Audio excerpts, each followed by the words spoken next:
안녕하십니까. 경제지식 네트워크 이병태 교수입니다.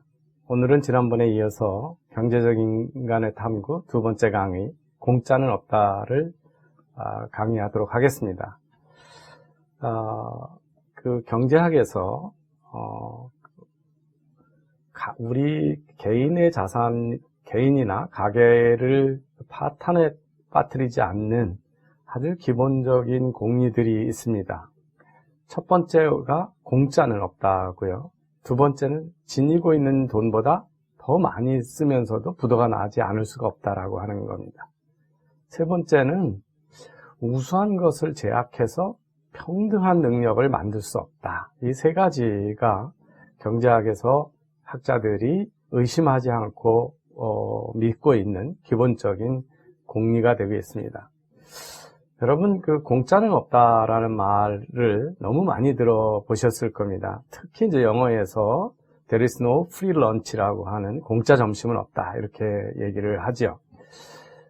그런데 친구지간에 공짜 점심 많이 얻어 드시죠.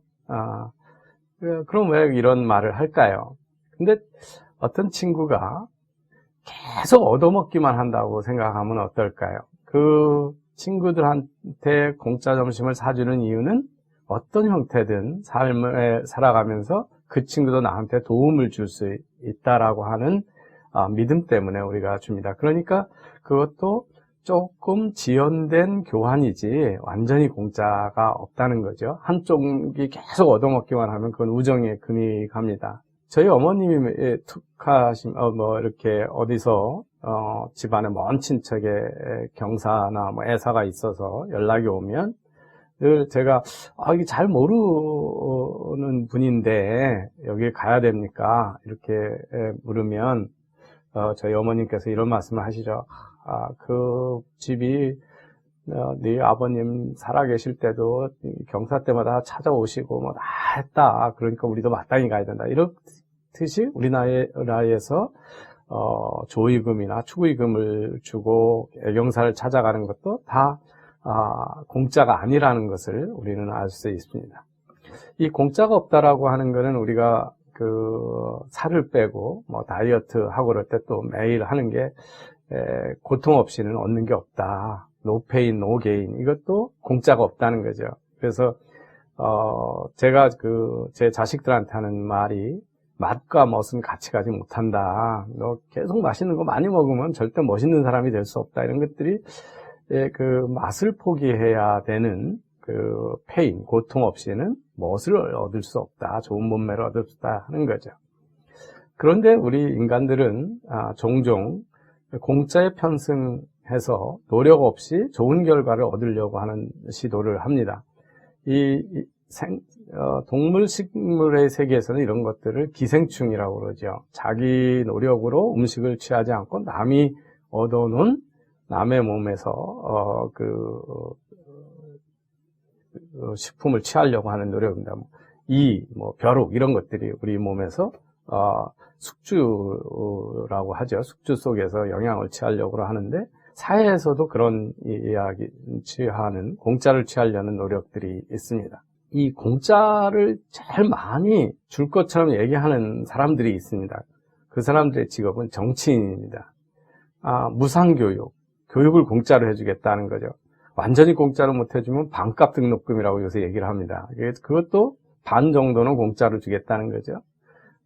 무상 의료를 주장하는 데 많고요. 우리나라에 몇 년째 논란이 되고 있던 무상 급식, 밥을 공짜로 주겠다는 겁니다. 그런가 하면 최근에 애들이 있으면 애들한테 애들이 있다는 이유 때문에 공짜 돈을 주겠다고 해서 아동수당이라고 그러고, 노인연금, 기초연금, 청년수당, 출산장려금, 이런 것들도 다 돈을 공짜로 정부가 준다고 약속을 합니다. 우선 용어를 하나 좀 정의할 필요가 있는데, 우리는 노인연금, 기초연금 이런 말을 씁니다. 근데 연금은 우리 국민연금하고 똑같이 자기가 불입해놓고 나중에 돌려받는 거기 때문에 사실은 우리나라에서 쓰이고 있는 노인연금, 기초연금은 적정한 용어가 아니라 사실은 노인수당, 기초수당에서 거저준다는 뜻입니다. 이걸 더 크게 확대해서 최근에 논란이 되고 있는 기본소득제도라고 있죠. 어느 나라의 한 국민으로 태어나 있으면 일정한 금액의 소득을 거저주겠다. 이게 이제 기본소득제도입니다. 그런가 하면 이번에 문재인 대통령은 문케어라고 그래서 의료보험 혜택을 더 많이 주겠다. 그렇게 합니다. 그런가 하면 최근에 최저임금을 올려놓고 중소기업들 영세사업자가 어려우니까 고용안정기금이라고 해서 올라간 최저임금의 일부를 정부가 기업들한테 거저주죠. 이런 것들이 다 정부, 정치인들이 거저주는 것처럼 이야기를 합니다. 그래서 경제학에서 공짜는 없다. 공짜 점심은 없다 그러는데 공짜를 남발하는 것들은 정치인들입니다. 그런데 왜 이 무상은 공짜가 아닐까요? 제가 이제 여기 그림을 보여드리면 쥐 잡을 때 치즈를 아주 예쁜 접시에다 담아 놓으면 쥐들이 와가지고 치즈 먹으려고 하다가 덫에 잡히죠. 그래서 공짜는 함부로 덥석 물으면 큰일 납니다. 정치인들이 로비스트들이 주는 공짜 돈을 받았다가 큰 덫에 물리기도 합니다. 근데 우리가 무상 또는 공짜라고 하는 것이 사실은 가장 비싼 것일 수 있다라고 하는 것들을 이해하는 것이 이 공짜는 없다라고 하는 경제학의 공리를 이해하는 데 상당히 중요합니다. 왜 공짜가 비용이 많이 드는지에 대해서는 이 밀턴 프리드만이 우리가 돈을 쓰는 4가지 방법을 분류한 적이 있습니다. 누구 돈을 쓰느냐, 내 돈을 쓰느냐, 남의 돈을 쓰느냐가 있고요. 돈을 쓰는 목적이 나냐, 다른 사람이냐로 나눠지면 이제 그 돈의 소유에서 2가지, 쓰는 목적에서 2가지니까 4가지가 되겠죠. 나 자신의 돈을 나를 위해서 쓰는 것이 우리의 보통의 소비, 통상의 경제 활동입니다. 내 돈을 내가 쓰니까 보통 사람들은 가능하면 아껴서 쓰려고 애를 쓰겠죠. 그 다음에 그 돈을 가지고 무엇을 살 때도 가장 가능하면 가성비가 좋고 나한테 좋은 거를 쓰려고 최고의 가치를 추구하게 됩니다.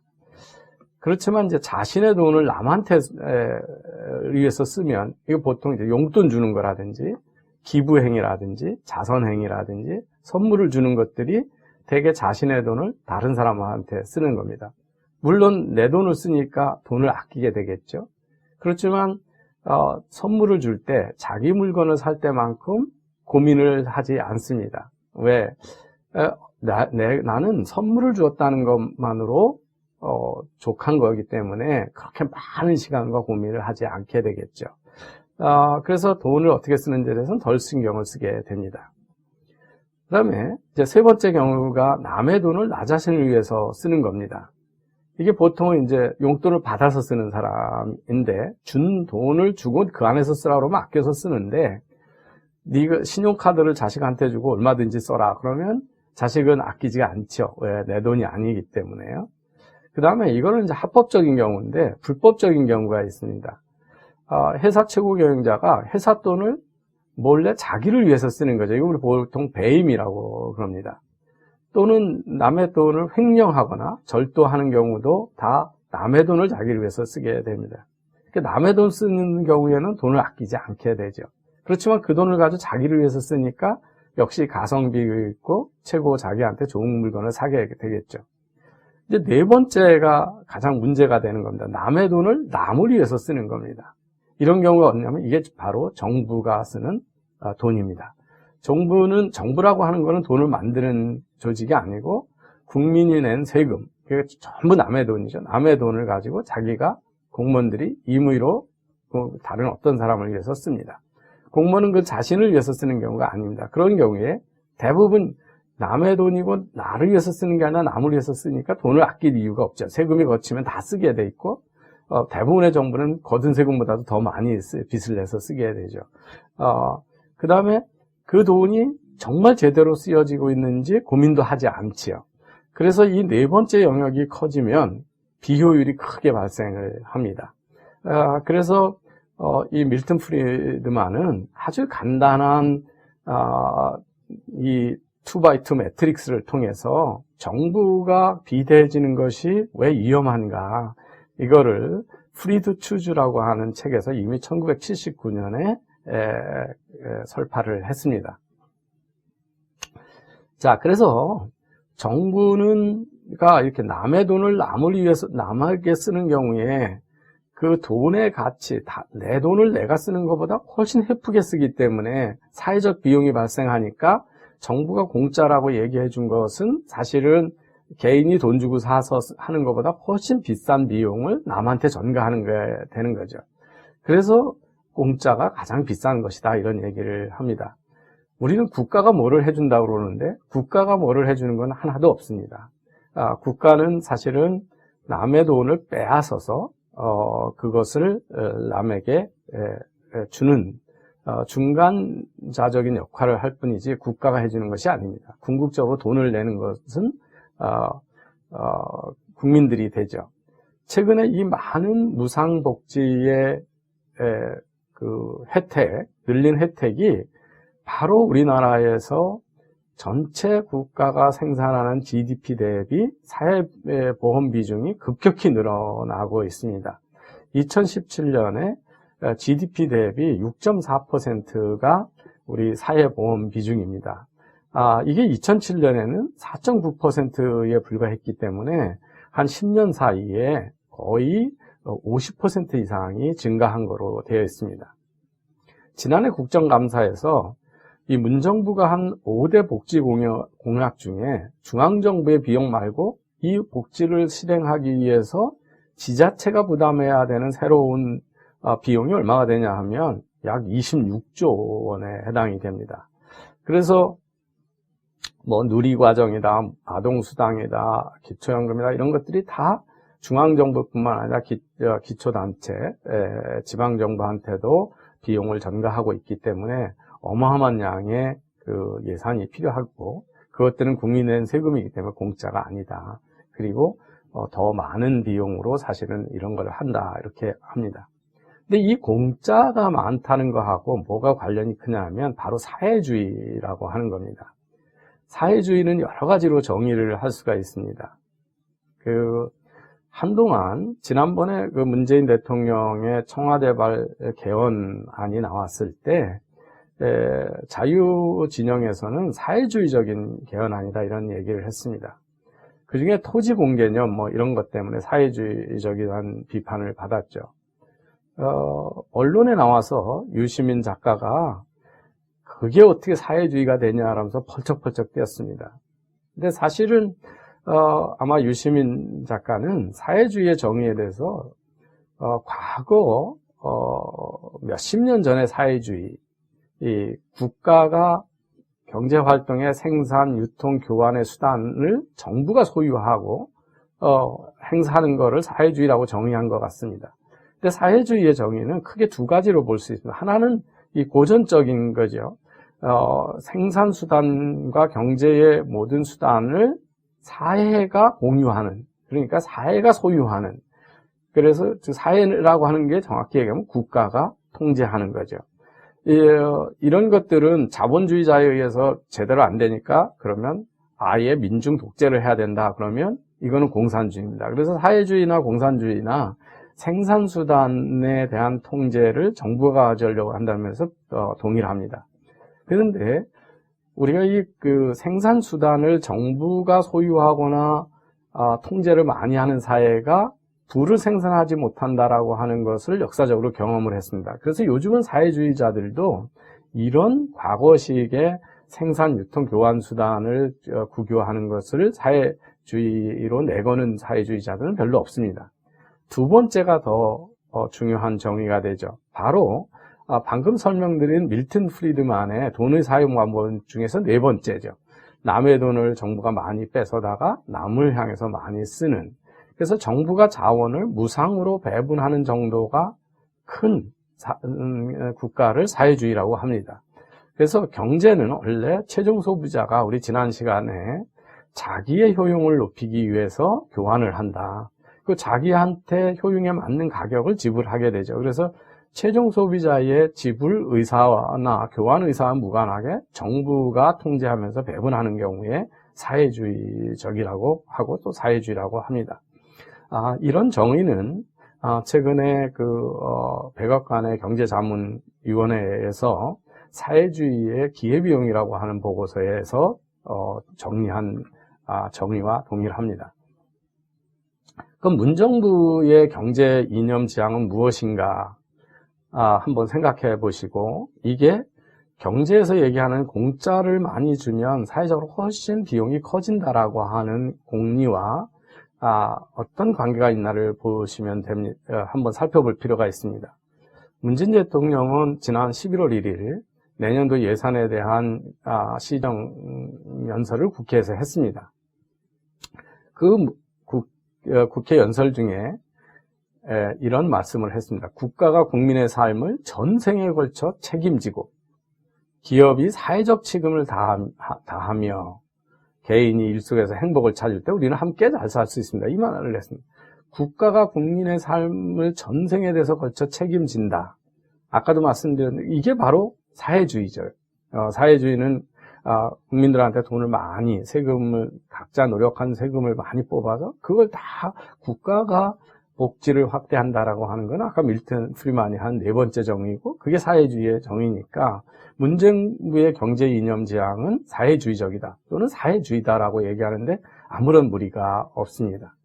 그러면 구체적으로 아까 두 가지 영역에서 사회주의를 정의했습니다. 하나는 시장의 생산 수단을 얼마나 국가가 소유하거나 통제하느냐. 대표적인 게 최근 이번 정부가 들어서 시행했던 아주 참사에 가까운 부작용을 내고 있는 노동시장 규제죠. 노동도 시장에서 거래되는 교환입니다. 저는 제 노동력을 제공하고 학교로부터 급여를 받죠.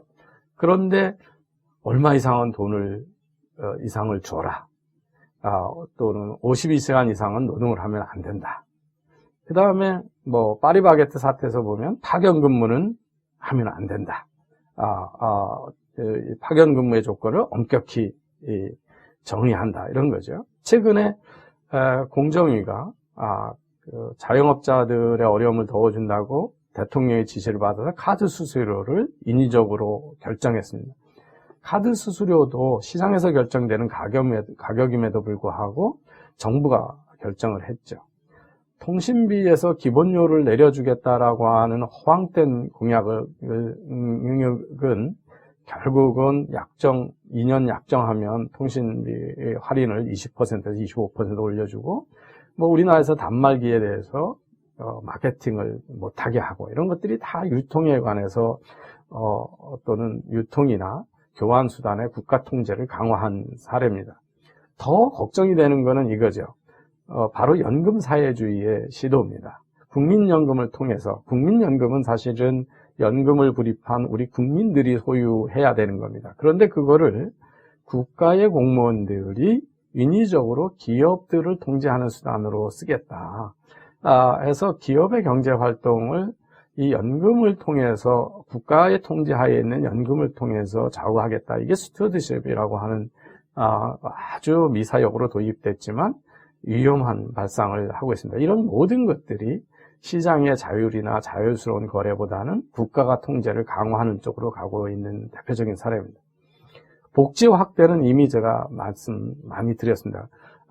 의료보험의 혜택을 늘려주겠다는 문케어, 아동수당, 기초연금, 아까 기초연금도 아니고 사실은 수당이라고 그랬고요. 노령수당, 그 다음에 유아교육, 학교 무상급식 확대, 그 다음에 기업의 복지를 많이 확대하는 이런 것들이 커져서 우리 문정부가 적어도 시장경제보다는 국가의 생산수단의 통제와 국가가 돈을 쓰는 비중이 높아지는 이런 거를 확연히 알 수가 있습니다. 두 번째 공리는, 제가 말씀드리고 싶은 공리는 우리가 지니고 있는 돈보다 많이 쓰고는 부도가 안 날 수가 없다는 겁니다. 젊은이들한테 정말 가르치고 싶은 것들이 바로 이런 거죠. 우리가 금융이라고 하는 건 미래 수입을 당겨서 쓰는 거지, 긴 시간으로 봤을 때 미래의 돈을 많이 빌렸는데 미래에 수입이 없으면 결국은 파산해드리고 인생이 상당히 어려워지죠. 국가가 부채를 확대하는 것도 결국은 개인이 이 금융을 사용하는 것하고 똑같습니다. 국가가 부채로 확대한 복지는 결국은 미래 세대가의 돈을 당겨서 쓰는 것이 됩니다. 그래서 이런 것들은 상당히 조심스럽지 않으면 국가든 개인이든 파산에 이르게 되거나 상당히 어려운 환경에 처하게 되죠.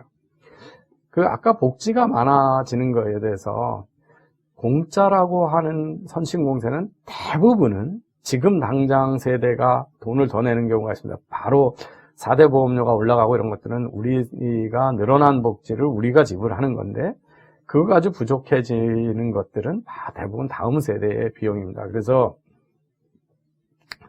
당신이 공짜로 뭐를 얻는다면 그건 아직 비용 청구서가 오지 않았을 뿐이다 라고 하는 것을 프랭클린 존스라고 하는 사람이 말을 한 적이 있는데요. 우리나라의 지금 한국 복지 지출을 가지고 우리가 복지가 낮은 사회다 이런 얘기들을 하시는 분들이 상당히 많습니다. 특히 이제 진보 진영이나 그쪽에서 그렇게 얘기를 하는데 사실은 보건사회연구원에서 우리나라의 한국 복지 지출 부담을 우리나라의 인구 변화, 구성 변화, 저출산과 고령화 확대되는 거로 보면 2050년이 되면 우리나라가 국민 부담률이 지금 너무 많은 경제력에 비해서 복지를 많이 부담하고 있는 그리스, 포르투갈, 스페인보다 월등히 높은 나라가 되고 독일이나 영국보다도 높은 문제가 된다. GDP 대비의 비중이 이렇게 커진다. 그래서 세금도 그거에 비해서 지금의 북부 유럽의 많은 나라들처럼 상당히 높아지게 돼서 미국이 그때가 되면 국민 부담률이라고 해서 자기가 벌어들은 소득에 얼마를 세금을 내야 되느냐 국가한테 미국이 2050년에 24%면 한국은 한 34% 정도가 돼서 월등히 높은 복지 지출을 부담하게 되어 있다는 걸 보여주겠습니다. 그래서 이거는 지금보다 복지를 확대하지 않아도 인구 구성의 변화 때문에 자연스럽게 늘어나는 분야인데 여기다가 복지를 점점 더 확대하면 이제 훨씬 더 많은 부담이 되겠죠. 세 번째 유사한 공리는 우수한 사람들을 제약을 해서 평등한 능력을 만들 수 없다라고 하는 겁니다. 우리 사회는 그리고 이 진보라고 하는 좌파 진영에서는 늘 차이와 차별을 구분하지 않는 경향이 있습니다. 마치 모든 차이는 다 차별이고 부당한 것처럼 얘기를 하죠. 그 태도가 나타나는 현상이 대부분 하향평준화라고 하는 시도입니다. 하향평준화는 뭐냐면 뛰어난 사람들이 뛰어난 능력을 발휘하지 못하게 하고 뛰어나지 않은 사람하고 같은 성과를 내게 만들겠다라고 하는 시도입니다.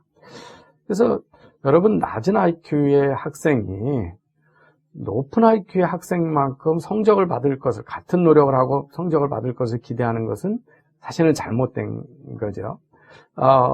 그래서 능력 있는 사람을 제약을 해서 같은 결과를 만들면 우리가 이걸 하향평준화라고 하는데 우리나라의 입시 제도가 상당히 그런 경향이 큽니다.